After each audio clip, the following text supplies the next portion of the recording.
Okay, so I know I said my next video was going to be about Anna and the Apocalypse, but I couldn't really think about anything else to say about it rather than it's just good.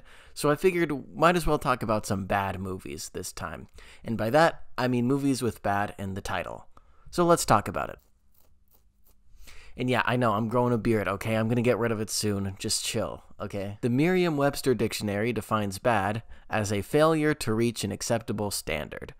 So I'm looking at movies that use the word bad as an adjective to describe mostly a occupation, a title, a position that you're in. What I'm trying to say is that I will not be talking about the following movies: Bad Times at the El Royale, The Bad Guys, The Good, the Bad, and the Ugly, Bad Boys 2, Bad Boys for Life, Bad Education, Bad Trip, and El Camino, a Breaking Bad movie. Well, then you might be asking, what movies am I talking about? I'm talking about Bad Moms, A Bad Mom's Christmas, both Bad Santas, Bad Teacher, and Bad Grandpa. And then there's this movie called Bad Therapy, which literally no one has seen, but I just found it at the library one day and figured why not, and I watched it, so I'll include it on this list as well. And I thought I might as well include at least one synonym, so I will be talking about Horrible Bosses and Horrible Bosses 2. As well. And to satisfy everyone who's been brainwashed by Watch Mojo, I will be making this a ranked list.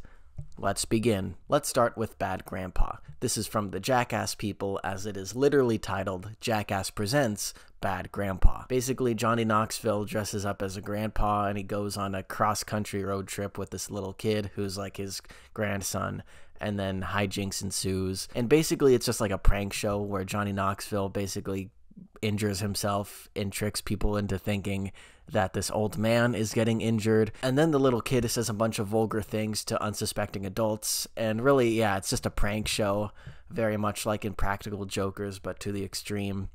And to be honest, I don't like this type of style. I get really bad secondhand embarrassment, and I cringe really hard, and I can barely watch it.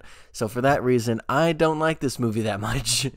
But I know so many people do and love the Jackass films and whatnot, but it's really not for me. And I know they made a Bad Grandpa .5, which I believe is just an extended version, like a director's cut, which I didn't even bother watching. I know it's very funny to some people, but not for me. And for that reason, it's going to have to be in 8th place.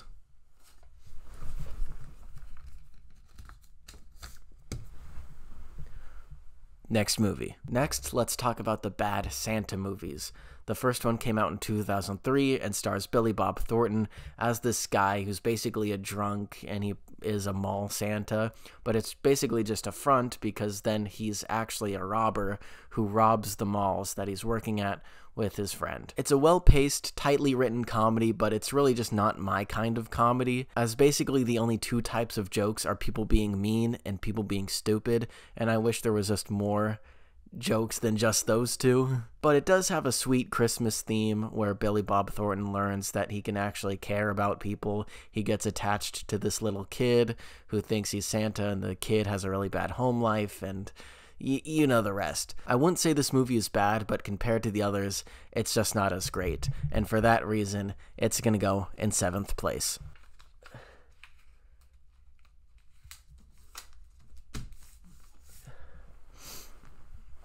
Nice. Now let's talk about Bad Santa 2, which came out in 2016, 13 years after the original. Billy Bob Thornton is at it again. He's just a drunk man, but then he gets roped into another heist, but this time the person planning the heist is his mom.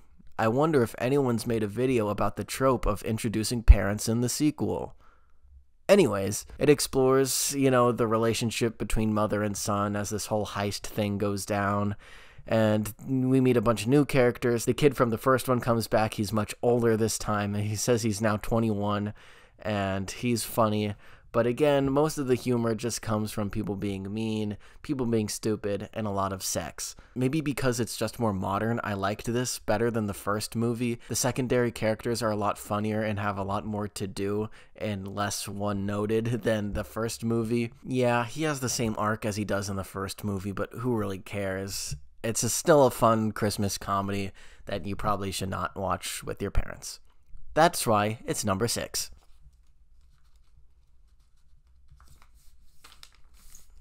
Next, let's talk about the movie that literally no one has seen, Bad Therapy. This came out in 2020, and basically I think only 500 people have logged it on Letterboxd, so I won't waste your time because I know you haven't seen it. Basically, it's this married couple who's having trouble, and so they go see a marriage counselor, but secretly the marriage counselor wants to, like, split them up for whatever reason, and then the whole thing kind of jumps the shark by the third act and gets pretty crazy. The whole thing's a dramedy because, you know, it's dramatic because, you know, their relationship is struggling, but it's comedic because, hey, isn't a bad therapist funny? This whole thing really didn't really work for me, and I kind of got lost in the tone it was trying to capture, and for that reason, I'm gonna have to put it last.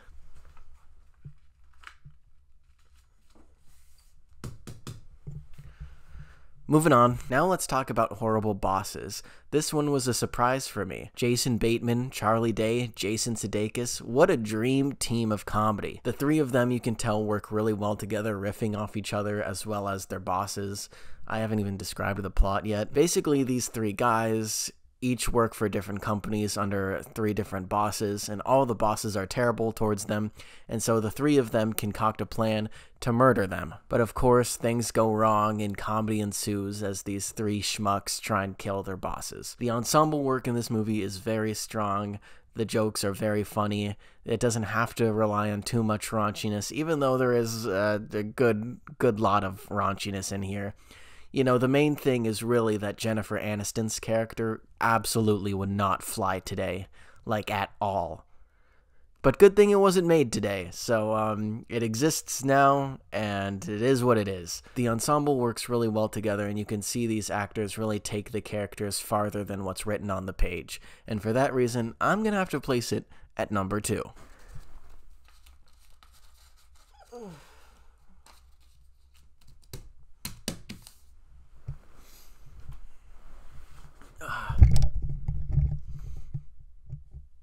Now for Horrible Bosses 2.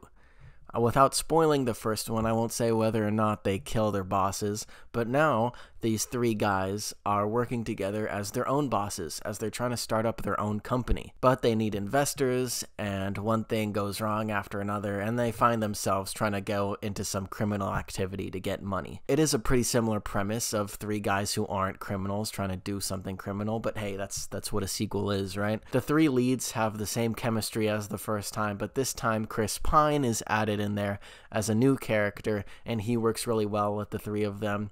At the end of the day, it just captures the same energy as the first one does, repeating similar beats and pretty much the same-ish jokes as the first time, but it's just doing it again, and who can complain with that? That's why I'm placing it at number 3.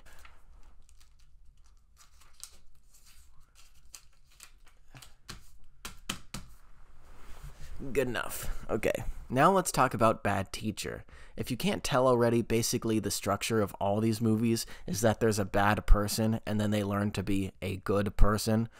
Pretty much all of these movies have the same character arcs, but I think Bad Teacher does this arc better than most of them. Cameron Diaz plays a teacher who's just about to marry this really rich guy, but then they break things off, and so now she has to go back to being a teacher. But she's a bad teacher. She plays movies all the time in her class. She's snarky and sassy and doesn't get along with the other teachers. But when a new teacher comes to school, played by Justin Timberlake, she wants to romance him, and she thinks the only way to do that is by getting breast implants. But she doesn't have the money, so she might start embezzling money from the school. I thought this was a good time. It certainly has more rom-com elements than anything else on this list. As Jason Segel is there, who's a gym teacher who has a crush on Cameron Diaz, I thought it was a solid story with solid characters and solid everything, but it was really just missing that X factor to bring it above the others, and for that reason, I'm going to place it at a solid number 4. Alright, only number 1 and number 5 remain as we are going to talk about the Bad Moms movies. Starting with the first one, Bad Moms, featuring Mila Kunis, Kathryn Hahn, Kristen Bell as the main bad moms. Keeping up a perfect suburban mom lifestyle can be hard, and that's why these three moms decide to drop the act and, you know, be bad moms for once. as they go out and drink and do all these crazy things together. And there's a very cool party scene, which I really enjoyed. This movie has the same comedy as all the others. It has all the same raunchiness of all the others, but I think the emotional beats in this one hit a lot harder than these ones, as Mila Kunis, who's the main character, actually has like severe consequences for her actions for being a bad person, and now she has to learn to be a good person because she is dealing with those consequences. Because yeah, on paper being a fun mom and going out and drinking is fun and all that, but you also have kids to take care of, and they're your responsibility. And there's a great emotional scene where her kids kind of tell her off for being a bad mom.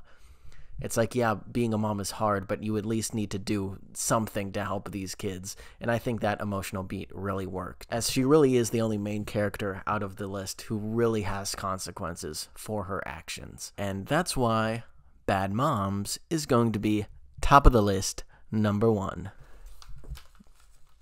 Dun dun dun. Boom. I wonder what number 5 is. Last movie we're going to be talking about is A Bad Mom's Christmas, which is a sequel to Bad Moms, but now it takes place during Christmas, where all the 3 bad moms, their moms, come into town, and it's a story about motherhood and daughters. Someone should really make a video about the trope of introducing parents in the sequel. At the end of the day, A Bad Mom's Christmas is just really fun. It gave us the comedic duo I didn't know we needed, which is Kathryn Hahn and Susan Sarandon playing mother and daughter. My main critique is basically it just follows the exact same beats as the first one, where, you know, they go and be bad moms, and then guess what? Their kids get mad at them, and then they go through the emotional thing, and then they become better again. And personally, the comedy just didn't hit as hard as the first one did, and I think, you know, the comedy in these previous 4 do hit better, but it's still fun at the end of the day, and hey, that's why it's number 5.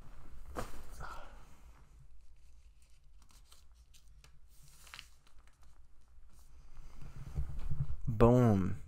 So there is my list. Have you seen any of these movies? What do you think of them? What's your list? Let me know in the comments, and I'll be back next week for a new video. But in the meantime, have a very happy holidays, everybody. I really appreciate everyone watching my channel and subscribing and all that stuff. It's the best holiday gift a boy could ask for. So go spend time with some loved ones, and I'll see you guys back next week.